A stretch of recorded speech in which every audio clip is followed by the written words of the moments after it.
Hi guys, welcome back. This is 20 other game again. So this is me trying to break down the games that I played before.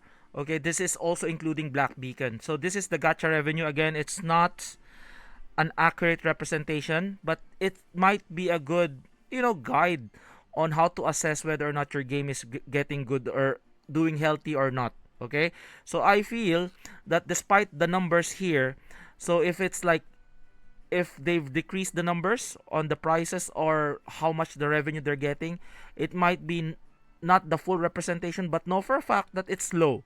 Or if it's high, it's not the representation, it might be higher. So we're talking about Black Beacon. So this is how you fumble a gacha game. Okay, for a game that has a quite good of a potential, with gacha rates being free to play, and you can grind your equipments. I feel they fumbled it because they treated their community like shite.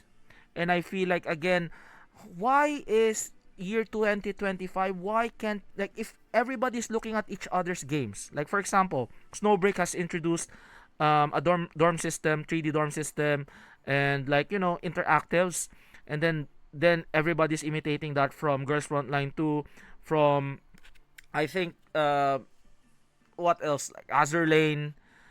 Like, they are implementing that dorm system wherein you can interact with your, like, with your waifus. Okay, so lots of things.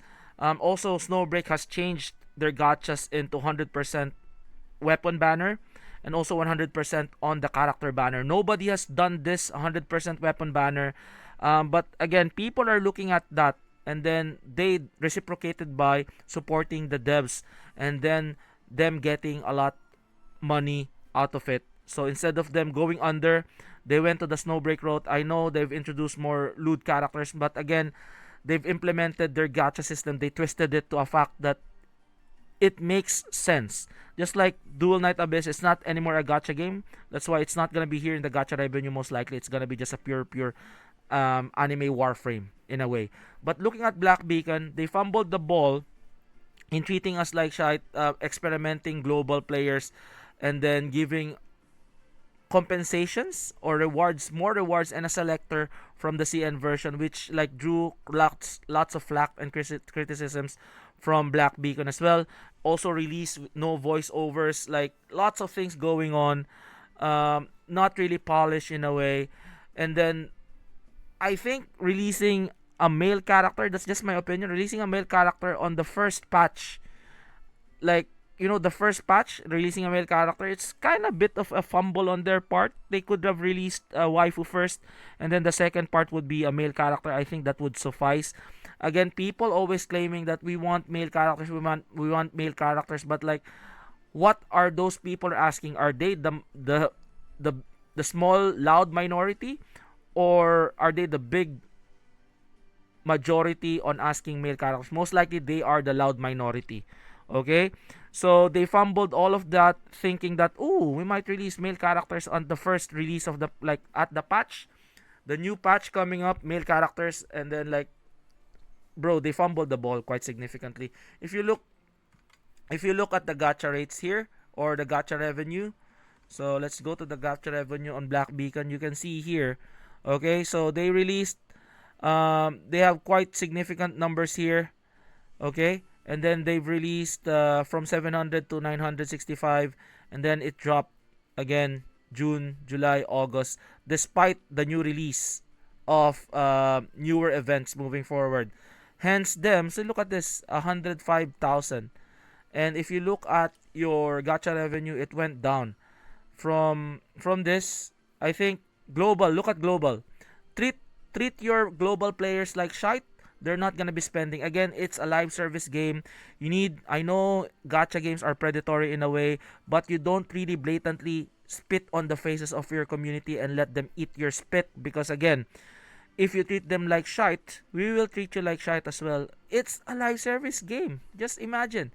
Like, you don't learn from other companies doing this. Again, poor communication on Twitter, poor communication on Discord, like lots of things like going on the first release of this. But despite that, they've trusted you because the game is really good. They've released it on April. Okay? They've released it on April. It was going up, going into May. They gave them a chance. Okay, so April and May they gave her a chance, but still nothing has happened, and then it trickled down. You will see the fumble that they made here. So treat your player base like shite. We will treat you like shite. Look at that.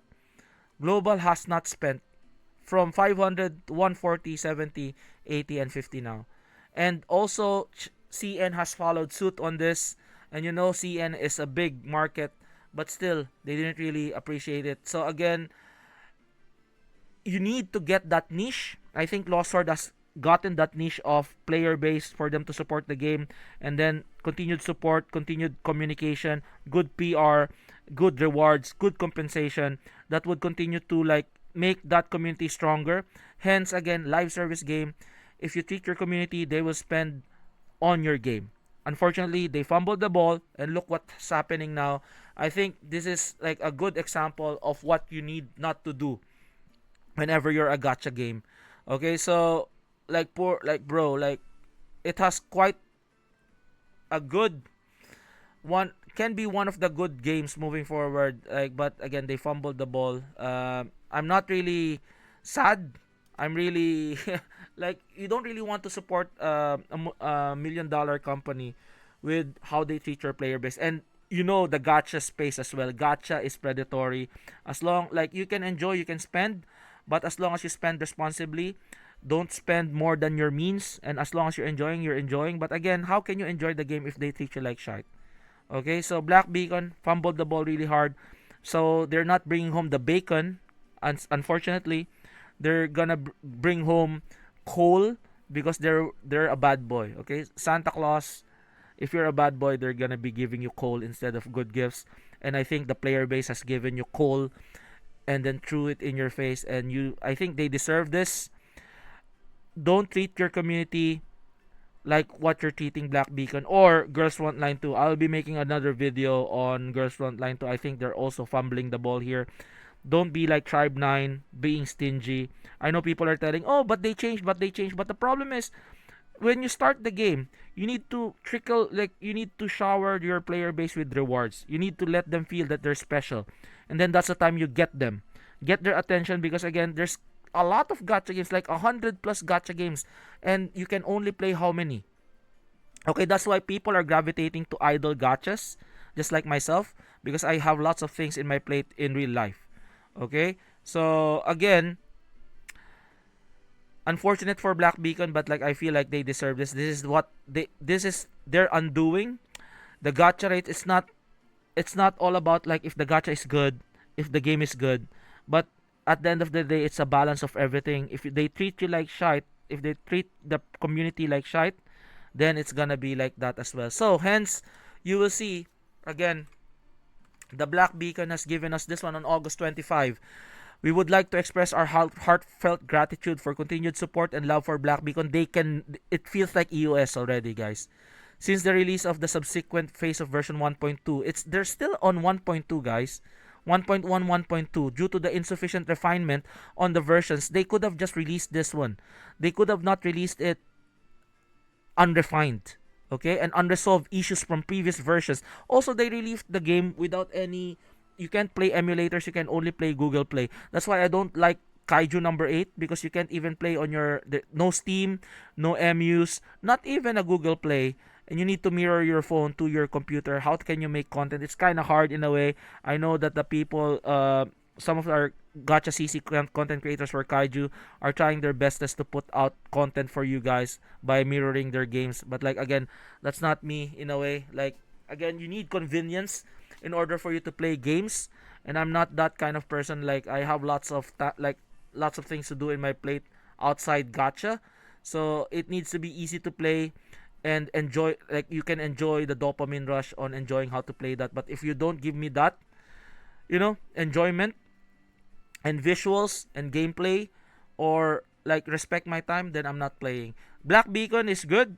The dailies are very fast. Unfortunately, bro, if you treat me like poops, I'm not gonna be like. There's lots of games that can, I can use my time on investing, not this. Okay, so and satisfying content. We well aware that these issues have affected your gaming, which they did, and would like to extend our sincere. Oh my God, like bro, like since May, since April, you've been doing this. Okay, due to the recent relocation and restructuring of the development team, technical components such as oh my God, like we are deeply aware of the issues affected our gaming. We would like to disappoint, share detailed update compensation. They're giving us compensations, but again, they're delaying version delay compensation. They're delaying the versions. Okay, so it's a bit unfortunate, but it is what it is. That's what you did to yourself, unfortunately. So yeah, I'm just going back to Black Beacon. This is how you spoil or destroy your game by treating your not releasing a very polished game compared to like Silver and Blood. They've released it, lots of content uh, that you can like eat onto, good character production and everything else. So communication wise, they're good on communication as well. Girls Frontline 2, give what credit is due. They're good in communicating. Released was really smooth. Unfortunately, this one, I'm not gonna be spending my time on bad releases such as this. Even Kaiju number 8, I don't want to flame Kaiju, but like again, it's very limited. Limited content. Limited content. And they're telling that, yeah, it's because it's a side game. No, even though it's a side game, at least maybe like story, maybe chapter 6 or like that. And then the characters are very few. You know, I don't really like that. Plus the PT system, I heard that it's a generous game, but again, PT is like 200 plus. Are you freaking crazy? Just like going back to Netmarble's King of Fighters All Star? Nah, I'm not gonna be playing that kind of game. We're at 2025, and they need to learn for a fact that like technically, it's obviously that they're milking away your like they're trying to milk you dry with that IP, trying to feed you to your nostalgia. It's not nostalgia, trying to feed into the hype because Kaiju number 8 is currently ongoing right now. But again, Black Beacon will fall most likely in a couple of months if they continue with this. 100,000 will not survive this. Like 300,000 would be, can be 300,000, but 100,000 lower, I don't think so. But again, Higan Aerothil is still up and running. We don't if it's up and running at 4,700, then maybe 100,000 is not so bad at all. So hopefully you guys like this video, like and subscribe. Are you still playing Black Beacon? I would like to hear from you. And yeah, it's unfortunate, but it is what it is. Treat your players like shite, they'll treat you like shite. It's a live service game. It's a dog eat dog world. So if you don't play your cards right, there's lots of games or gacha games that I can spend my time with rather than this game. So that's it for me. I hope you enjoyed this video. Like and subscribe. And see you guys on the next one. Peace out. Bye bye.